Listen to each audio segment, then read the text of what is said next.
Hello friends. तो कल के वीडियो में हम लोगों ने स्ट्रिंग से रिलेटेड बहुत सारी बातें कर ली थी, लेकिन अभी भी कुछ बातें हैं जो कि हम लोगों ने नहीं की हैं, जैसे कि स्ट्रिंग स्लाइसिंग क्या होती है और स्ट्रिंग्स पे हम लोग कौन कौन से फंक्शंस को यूज़ कर सकते हैं। तो आज के वीडियो में हम लोग इन्हीं बातों के बारे में बातें करने वाले हैं। तो चलिए स्टार्ट करते हैं। तो सबसे पहले स्ट्रिंग स्लाइसिंग क्या होती है, मतलब स्ट्रिंग स्लाइसिंग क्या होती है। तो स्ट्रिंग स्लाइसिंग का अगर हम लोग जनरल भाषा में बात करें तो स्ट्रिंग स्लाइसिंग का सीधा सा मतलब, जैसे अगर आप आम लेते हो तो पूरा आम तो एक होल आम हो जाता है, लेकिन आप लोग अ स्लाइस ऑफ मैंगो, अगर आप कोई कहता है स्लाइस ऑफ मैंगो, मतलब क्या है कि उस मैंगो का कोई एक को आपको टुकड़ा चाहिए। अगर आपके पास उस मैंगो का कोई एक छोटा सा टुकड़ा है तो आप उसे कहते हो अ स्लाइस ऑफ मैंगो। उसी तरह स्ट्रिंग स्लाइस में एक तो पूरी स्ट्रिंग होती है जो कि आप देते हो, लेकिन अगर उस पूरी स्ट्रिंग में से आप कोई छोटा सा टुकड़ा निकाल लेते हो तो उसी को कहते हैं स्लाइसिंग ऑफ स्ट्रिंग। जैसे होता है स्लाइसिंग ऑफ मैंगो, वैसे जैसे होता है स्लाइस ऑफ मैंगो, वैसे होता है स्लाइसिंग ऑफ स्ट्रिंग, मतलब स्ट्रिंग से एक छोटा सा टुकड़ा निकाल लेना। तब इसकी डेफिनेशन को थोड़ा सा देख लेते हैं कि string slice refers to the part of a string. String slice जो होता है वो रेफर करता है पार्ट ऑफ स्ट्रिंग के कंटेनिंग सम कॉन्टिग्यूअस कैरेक्टर, जो कि कुछ कॉन्टिग्यूअस कैरेक्टर का मतलब मैंने बताया था कि एक के बाद आने वाला कैरेक्टर फ्रॉम अ स्ट्रिंग, किसी एक स्ट्रिंग से। सिंपल सा मतलब है किसी एक स्ट्रिंग से अगर आप छोटा सा पार्ट निकाल लेते हो तो उसी को कहते हैं स्लाइसिंग ऑफ स्ट्रिंग। ये देखिए मैंने इन शॉर्ट लिखा भी है कि retrieving some continuous characters from the string, यही होता है स्ट्रिंग स्लाइसिंग। तो ये तो हो गया, मतलब अब टुकड़ा तो जैसे मैंगो था उसमें से आपको स्लाइस तो निकाल लिया, आपको पता है कि हाँ अगर मैंगो से एक छोटा सा टुकड़ा निकाले तो उसे कहते हैं स्लाइस ऑफ मैंगो। लेकिन आपको ये भी तो पता होना चाहिए कि वो टुकड़ा निकालेंगे कैसे। जैसे आप चाकू से निकाल सकते हो कि आपने चाकू से उसको काट कर एक स्लाइस निकाल ली, तो वो तो मैंगो के केस में होता है, लेकिन स्ट्रिंग के केस में आप वो स्लाइसिंग कैसे कर सकते हो। तो उस स्लाइसिंग को करने के लिए ये आपको किसी बुक में नहीं मिलेगा, लेकिन मैंने ऐसा आपकी अंडरस्टैंडिंग के लिए यहाँ पर लिख दिया है कि सबसे पहले आपको स्ट्रिंग का नाम लिखना है। जब कहीं भी स्ट्रिंग का नाम लिखना हो तो उसका ये मतलब नहीं होता कि अगर यहाँ पर कुछ लिखा हुआ है ABCD तो आप ये ABCD लिखो, क्योंकि स्ट्रिंग तो भैया यही है। नहीं भाई, अगर आपने इसको कोई वेरिएबल असाइन किया है तो स्ट्रिंग नेम की जगह आप वो वेरिएबल भी डाल सकते हो। ये तो मैं आपको कई वीडियो से बताते आ रहा हूँ और आज फिर बता रहा हूँ। ये बात होगी। उसको आपको फिर उसके बाद आपको एक बड़ा ब्रैकेट खोलना है, बिग ब्रैकेट, या फिर इसको स्क्वायर ब्रैकेट भी कहते हैं। और उसके अंदर आपको सबसे पहले लिखना है index value of the first character. मैंने बात की थी कि आपको कॉन्टिन्यूअस कैरेक्टर्स को लेना है, कॉन्टिन्यूअस कैरेक्टर को, मतलब जैसे अगर आपको स्लाइस में से कोई टुकड़ा लेना है तो आप ये टुकड़े ले सकते हो। आपने शुरू यहाँ से किया, अंत यहाँ से किया ना, तो कॉन्टिन्यूअस कैरेक्टर्स आपको लेने हैं। ठीक, तो वो हो गया कि index value of the first character. आप जो पहला कैरेक्टर लेफ्ट साइड से, आपको मतलब कैरेक्टर भी किधर से लेने हैं, आपको लेफ्ट साइड से राइट साइड की तरफ जाते हुए कैरेक्टर्स को लेने हैं। तो लेफ्ट साइड में जो पहला कैरेक्टर आपने उठाया होगा, जैसे मैंने इधर L उठाया है, तो ये क्या है, अब ये जो है ये है आपका index value of the first character, आपके फर्स्ट कैरेक्टर की इंडेक्स वैल्यू। और फिर उसके बाद कॉलन, और कॉलन के बाद आपको लिखना है index value of last character. वो लास्ट कैरेक्टर आपने जो लास्ट कैरेक्टर जो आपको चाहिए उसकी इंडेक्स वैल्यू +1, क्योंकि आपको अगर आपने रेंज फंक्शन पढ़ा है तो आप जानते हो कि जो लास्ट होता है उससे एक पीछे तक ही चलता है ना। तो अगर आपने इंडेक्स वैल्यू लास्ट की दी तो वो लास्ट वाला वो लास्ट -1 हो जाएगा, तो मतलब एक कैरेक्टर आपका कोई बच जाएगा। इसलिए मैंने लिखा है कि आपको जो लास्ट कैरेक्टर चाहिए उसकी स्ट्रिंग वैल्यू में एक जोड़कर आप वहाँ पर दीजिए, कॉलन के बाद दीजिए। तो ये हो गया मेथड कि आप स्ट्रिंग स्लाइसिंग कैसे कर सकते हो। अब एग्जाम्पल पे भी देख लेते हैं। तो देखिए मैंने एग्जाम्पल कई सारे लाए, क्योंकि ये थियरी तो लोगों को याद हो जाती है, लेकिन जब आदमी प्रोग्रामिंग करता है तो वो कंफ्यूज जाता है, भाई ऐसा करेंगे तो क्या होगा, वैसा करेंगे तो।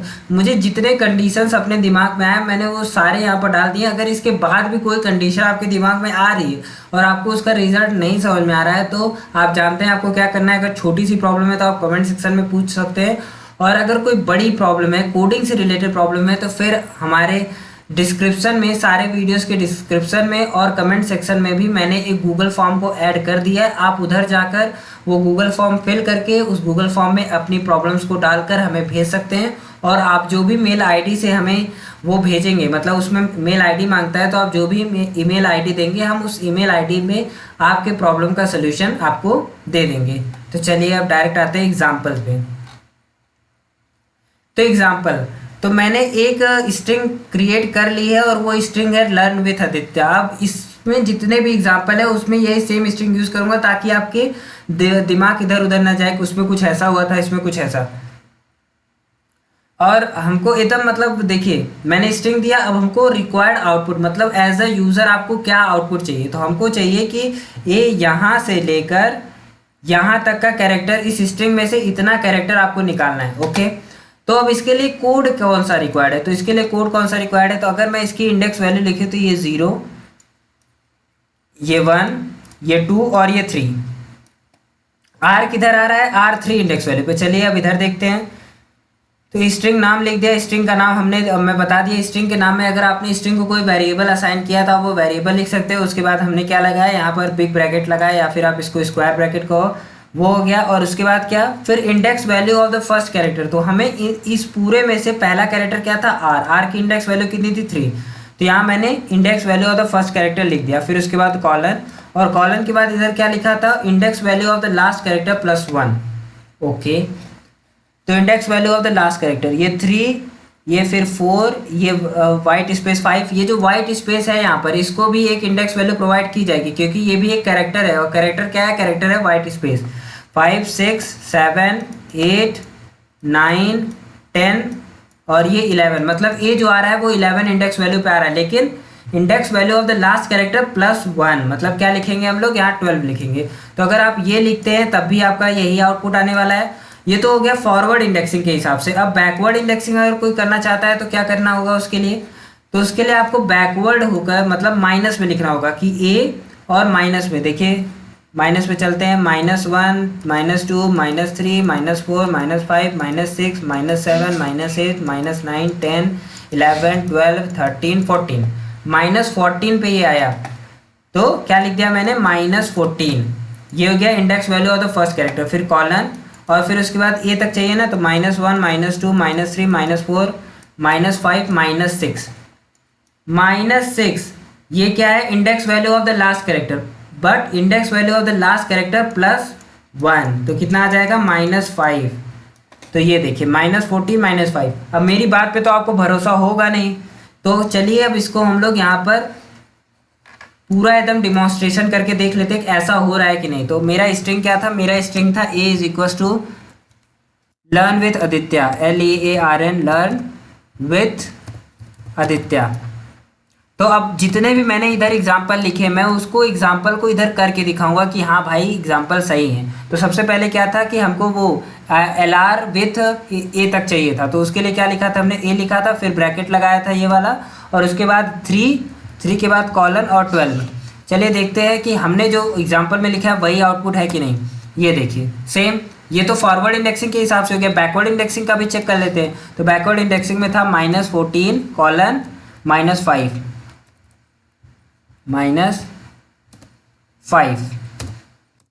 ये देखिए सेम। तो अब तो आपको विश्वास हो गया होगा कि ऐसे ही होती है स्लाइसिंग।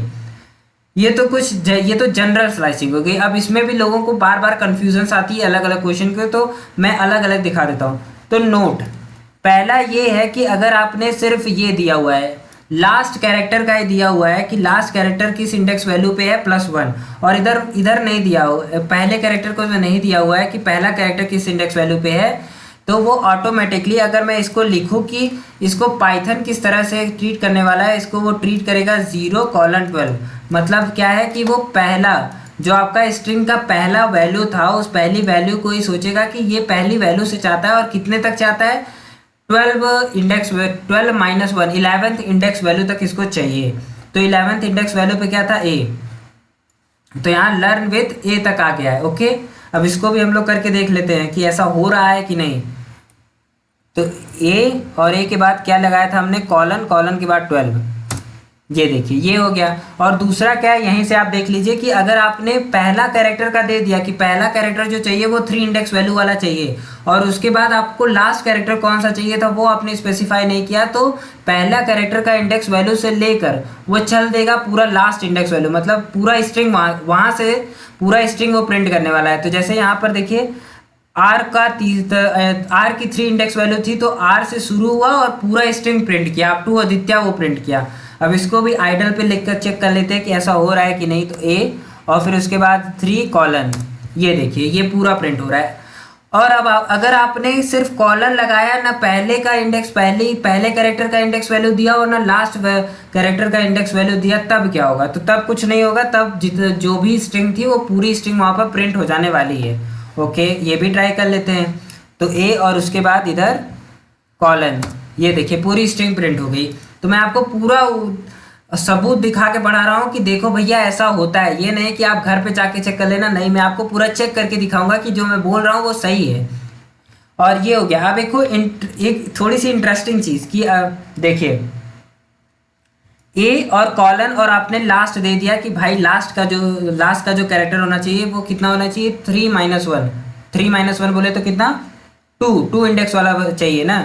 अगर आपने ये और ये ऐड किया तो आपको पूरी स्ट्रिंग मिलने वाली है। अब क्यों मिलेगी? अगर इसका आउटपुट देखूं, कल मैंने आपको कंकैटिनेशन ऑपरेटर बताया था तो उसका इस्तेमाल आज हम लोग करेंगे।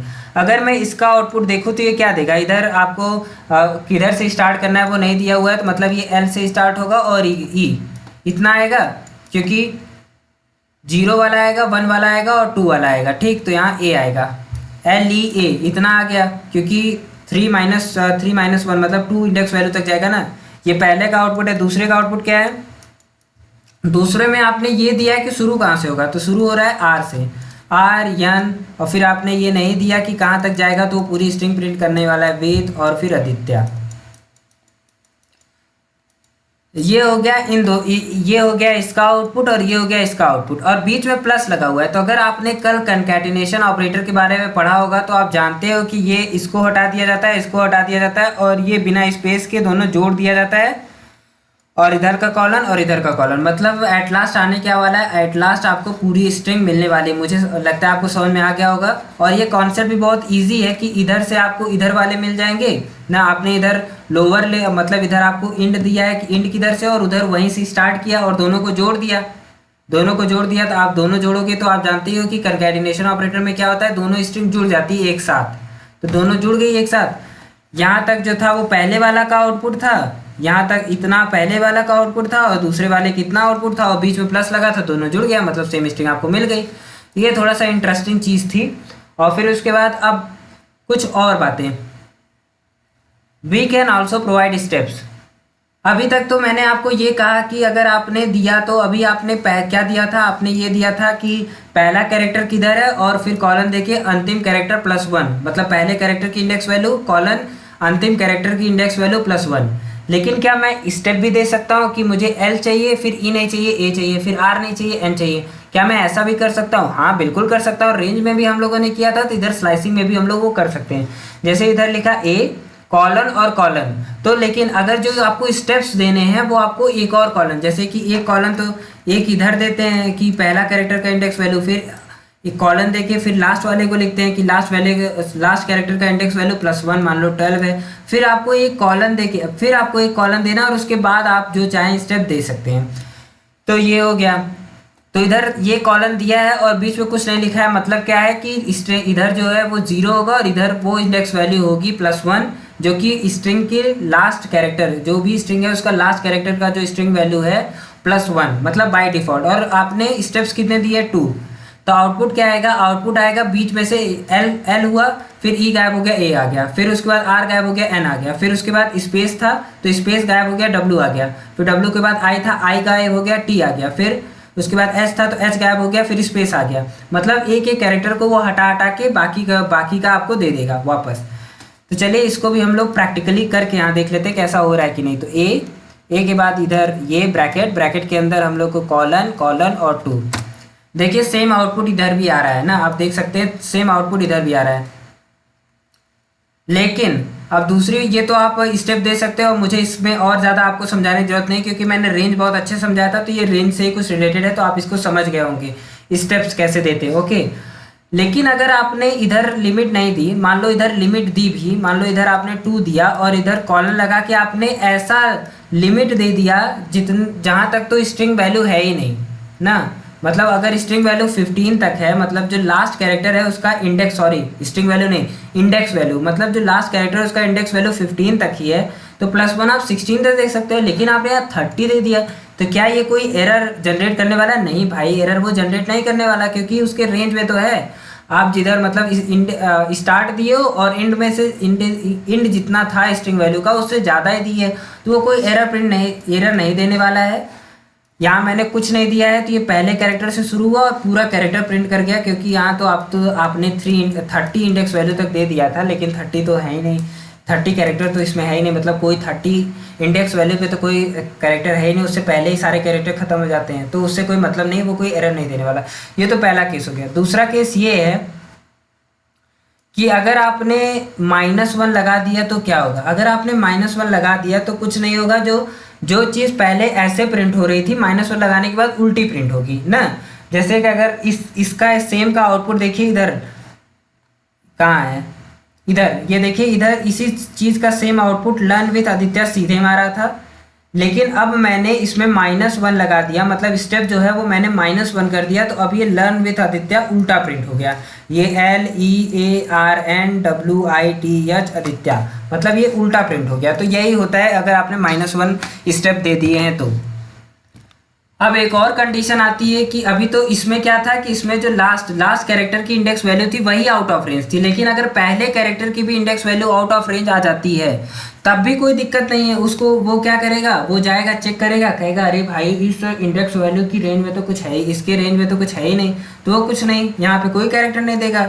इधर भी एक डबल कोट, इधर भी एक डबल कोट, बीच में नील बटा सन्नाटा, कुछ नहीं देगा। उसको क्या मतलब, आपने जो दिया था उसमें कोई कैरेक्टर्स आ ही नहीं रहे थे उसके बीच में, तो उसने कुछ नहीं दिया, मतलब एरर आपको नहीं मिलने वाला। कुछ लोग सोचते हैं कि एरर मिल जाएगा, इसलिए मैंने ये सब एग्जांपल उठाया कि एरर आपको नहीं मिलने वाला है, कुछ ना कुछ आपको मिलेगा, और क्या मिलेगा वो भी मैंने आपको समझा दिया है।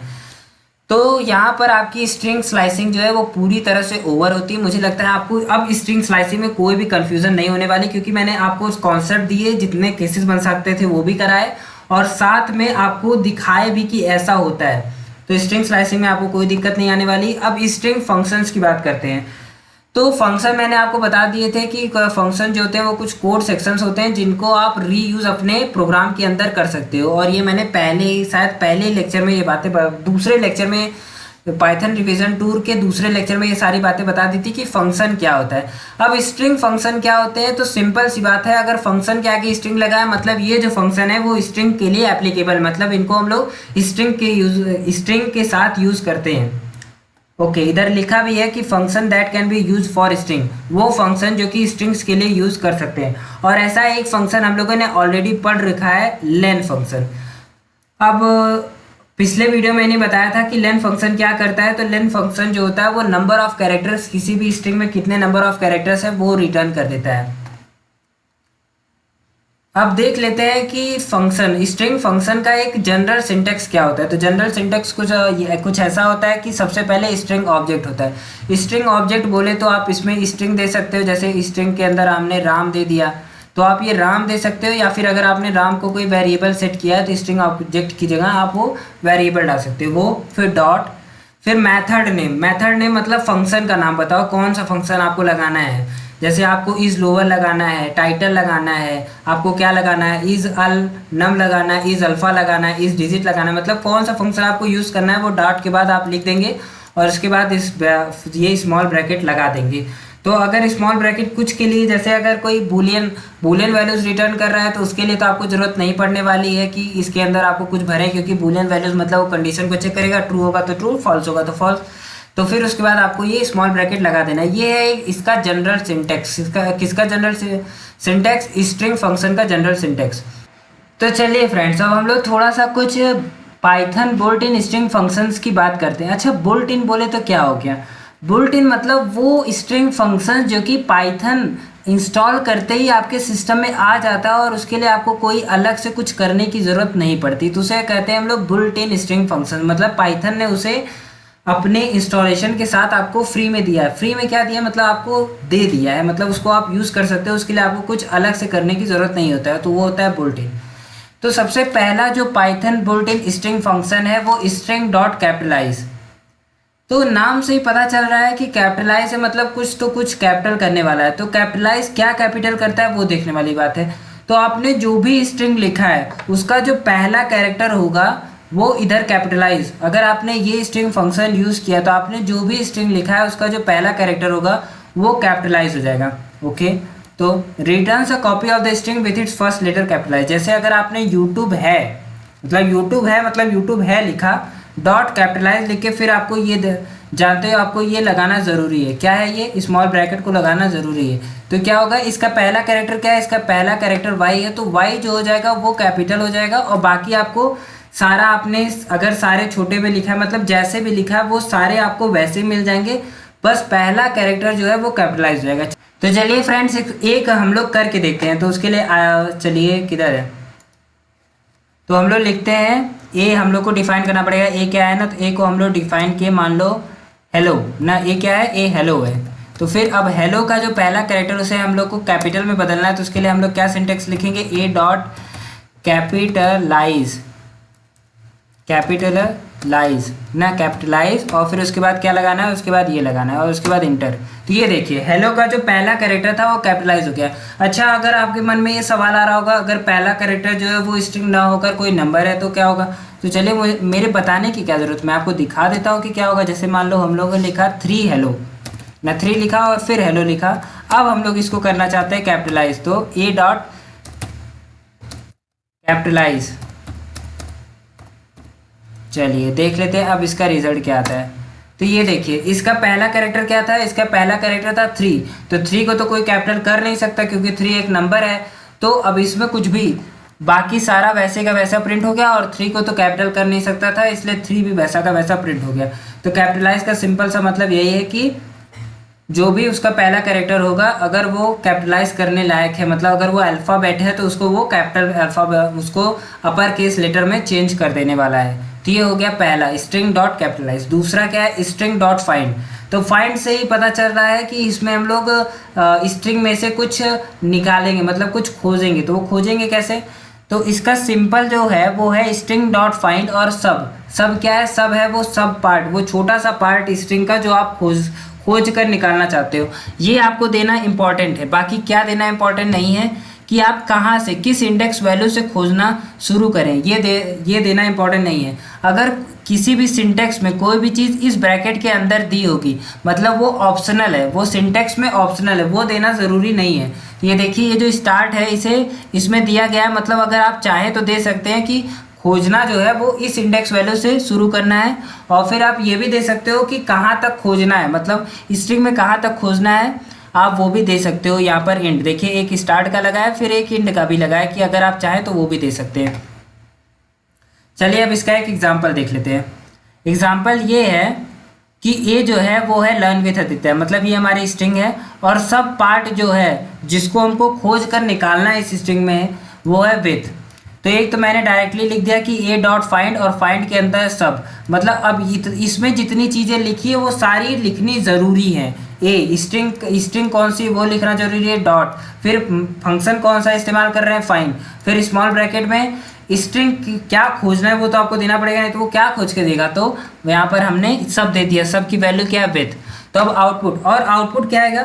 जैसे अब ये खोजना शुरू करेगा, पहले आएगा 0 इंडेक्स वैल्यू पे, नहीं विथ तो नहीं, विथ का डब्ल्यू तो नहीं मिला मुझे, फिर 1 पे आएगा, फिर नहीं मिला, 2 पे आया, फिर नहीं मिला, 3 पे आया, 4 पे आया, 5 पे आया और 6 पे आया, उसको डब्ल्यू मिल गया, फिर 7 पे आया तो आई मिल गया, 8 पे आया तो टी मिल गया, और 9 पे आया तो डब्ल्यू मिल गया, मतलब पूरा विथ मिल गया उसको। तो अब यहाँ पर वो ये जो फंक्शन है डॉट फाइंड वाला वो इंडेक्स वैल्यू को रिटर्न करेगा जहाँ पर उसको पहला कैरेक्टर मिला था। तो पहला कैरेक्टर अब जैसे W हो सकता क्या था कि यहाँ पर भी W होता, लेकिन पूरा W के बाद ITS तो नहीं था, तो इस W को इग्नोर कर देता। वो मतलब खोजेगा तो वो पूरी स्ट्रिंग ही, लेकिन उस स्ट्रिंग का पहला कैरेक्टर किस इंडेक्स वैल्यू पे आया था वही वो रिटर्न करने वाला है।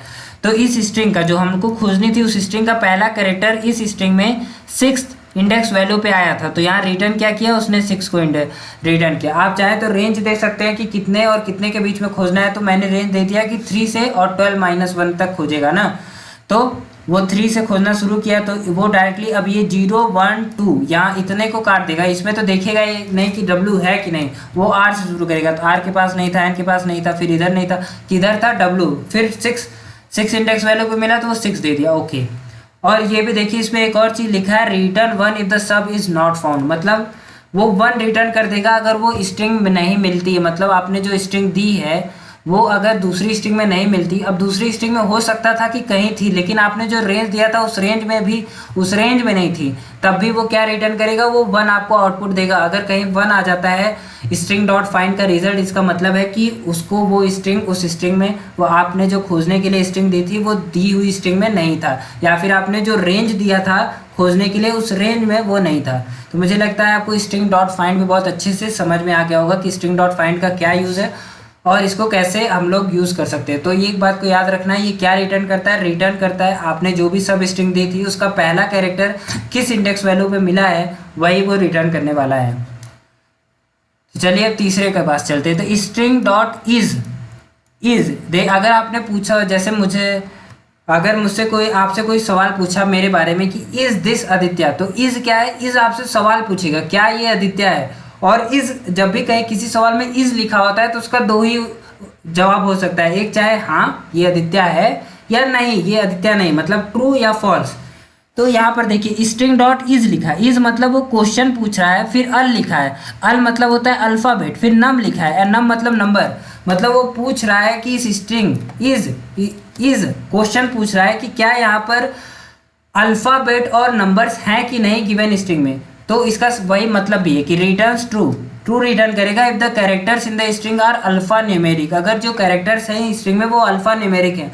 अल्फा न्यूमेरिक मतलब कम्बिनेशन, चाहे अल्फाबेट है या नंबर है या फिर अल्फाबेट नंबर का कम्बिनेशन है, और एटलीस्ट एक कैरेक्टर, ये कंडीशन हर उसमें यूज होगी कि एटलीस्ट जो आपने स्ट्रिंग दी है उसमें कम से कम एक कैरेक्टर तो होना चाहिए, नहीं तो वो फॉल्स देगा।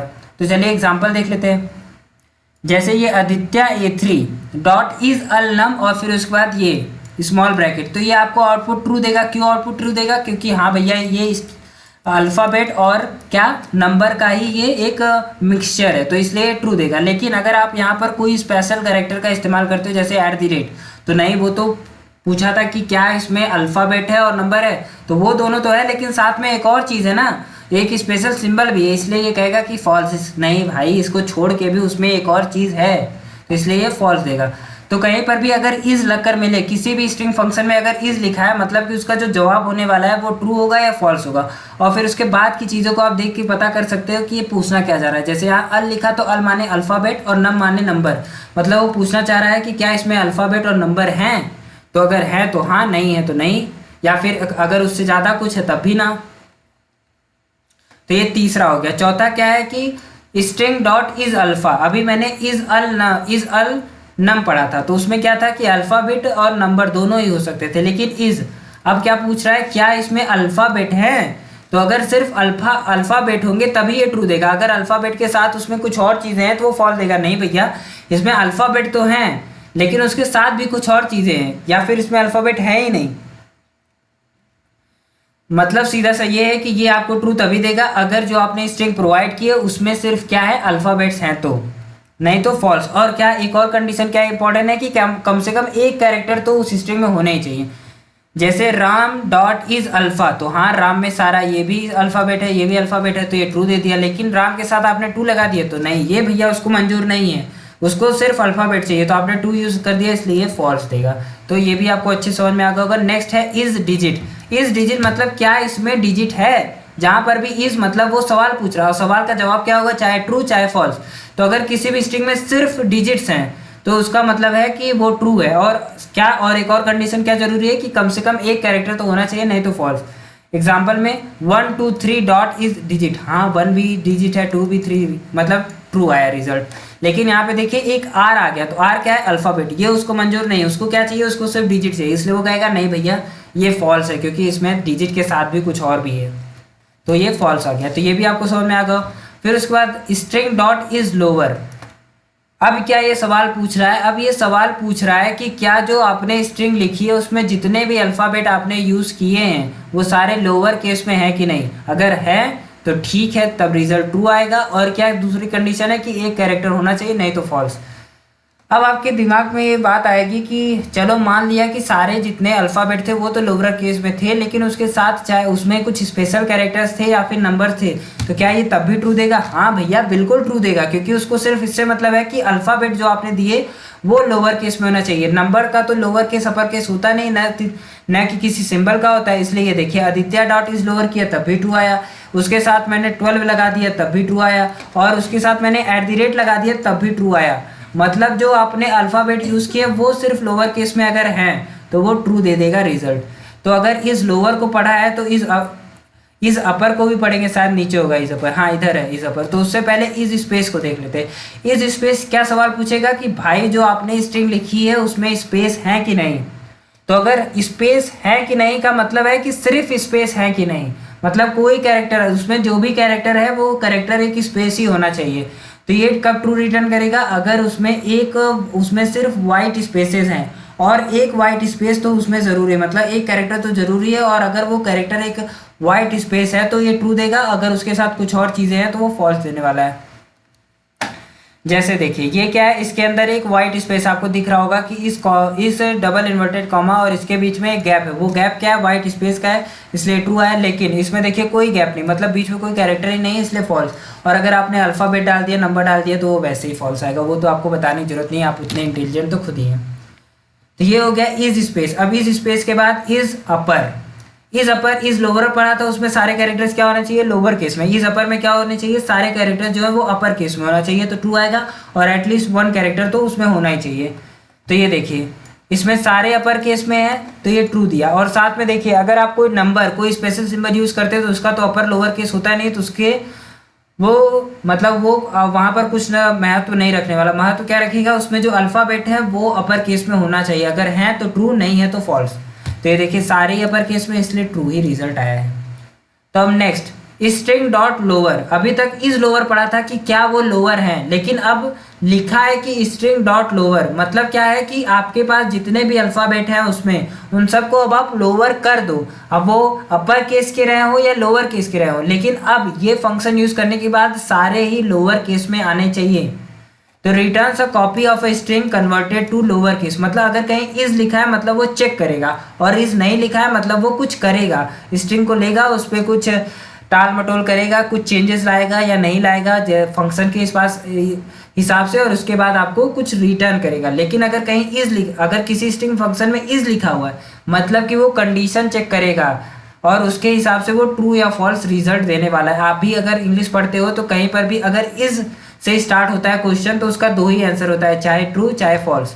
तो चलिए स्ट्रिंग डॉट लोअर को देख लेते हैं। तो स्ट्रिंग डॉट लोअर उसी स्ट्रिंग की एक कॉपी को रिटर्न करता है, लेकिन उस कॉपी में सारे ही अल्फ़ाबेट्स जो होते हैं वो लोअर केस में होता है, क्योंकि आपको मैंने फिर से रिपीट कर रहा हूँ कि नंबर और स्पेशल सिंबल्स का कोई अपर केस लोअर केस नहीं होता, तो वो उसमें कोई भी फर्क नहीं डालते हैं। जैसे कि हेलो डॉट लोअर, तो अब ये पूरा हेलो जो है वो लोअर केस में आपको एज अ आउटपुट मिल जाएगा। और अगर आप इसमें 1 2 3 देते हैं तो उससे कोई फर्क नहीं पड़ने वाला, 1 2 3 आए फिर लोअर केस में हेलो आ गया।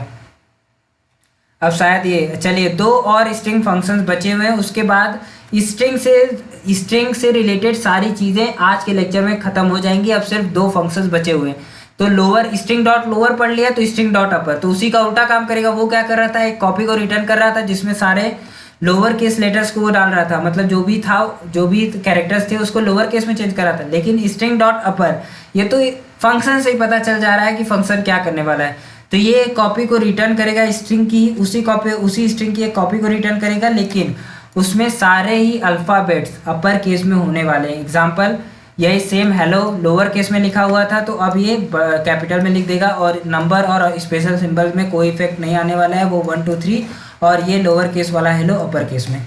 अब एक लास्ट क्या बचता है? String dot title. अच्छा, अगर आपने टाइटल लिखा होगा कि, तो देखिए क्या करते हैं आप, जो भी नया वर्ड स्टार्ट करते हैं उसका जो पहला लेटर लिखते हैं वो कैपिटल लिखते हैं। कोई भी टाइटल अगर आपने देखा होगा तो वो ऐसा ही होगा। तो पाइथन भी वही करता है। अगर आपने स्ट्रिंग डॉट टाइटल फंक्शन को इम्प्लीमेंट किया तो वो क्या करेगा कि उस स्ट्रिंग में जितने भी वर्ड्स होंगे, मतलब जो भी चीज़ें एक वाइट स्पेस से सेपरेट की हुई होंगी, जैसे ये एक वर्ड हो गया और ये एक वर्ड हो गया, क्यों हो गया? क्योंकि ये एक वाइट स्पेस से सेपरेट किया गया है। तो वो क्या करेगा? सबका जो पहला कैरेक्टर रहेगा उसको कैपिटल में बदल देगा। जैसे learn with Aditya dot title लिखा तो इसका पहला लर्न का पहला कैरेक्टर एल को कैपिटल कर दिया, फिर विद का पहला कैरेक्टर डब्ल्यू को कैपिटल कर दिया और ए का पहला लेटर ए को भी कैपिटल कर दिया। तो मुझे लगता है आपको सारे स्ट्रिंग फंक्शन समझ में आ गए होंगे। चलिए एक बार शुरू से सारे स्ट्रिंग फंक्शंस को रिवाइज करते हैं। तो पहले नंबर पे चलते हैं, किधर गया जल्दी से। स्ट्रिंग डॉट कैपिटलाइज क्या करेगा, जो भी स्ट्रिंग दी है उसका पहला कैरेक्टर को कैपिटलाइज कर देगा। स्ट्रिंग डॉट फाइंड क्या करेगा, आप जो भी सब स्ट्रिंग दोगे वो फाइंड देखेगा कि वो सब स्ट्रिंग है कि नहीं, अगर है तो जो भी आपने सब स्ट्रिंग दी थी उसका जो पहला कैरेक्टर था वो गिवन स्ट्रिंग में किस इंडेक्स वैल्यू पे फाइंड हुआ वही इंडेक्स वैल्यू वो रिटर्न कर देगा, नहीं तो वो अगर 1 रिटर्न करेगा अगर वो सब स्ट्रिंग नहीं मिला तो। ये हो गया। फिर स्ट्रिंग डॉट इज अलनम, ये क्या करेगा, अगर वो जो आपकी स्ट्रिंग है उसमें अल्फ़ाबेट और नंबर्स ही हैं तो ये ट्रू देगा, नहीं तो फॉल्स, और एटलीस्ट एक कैरेक्टर होना चाहिए।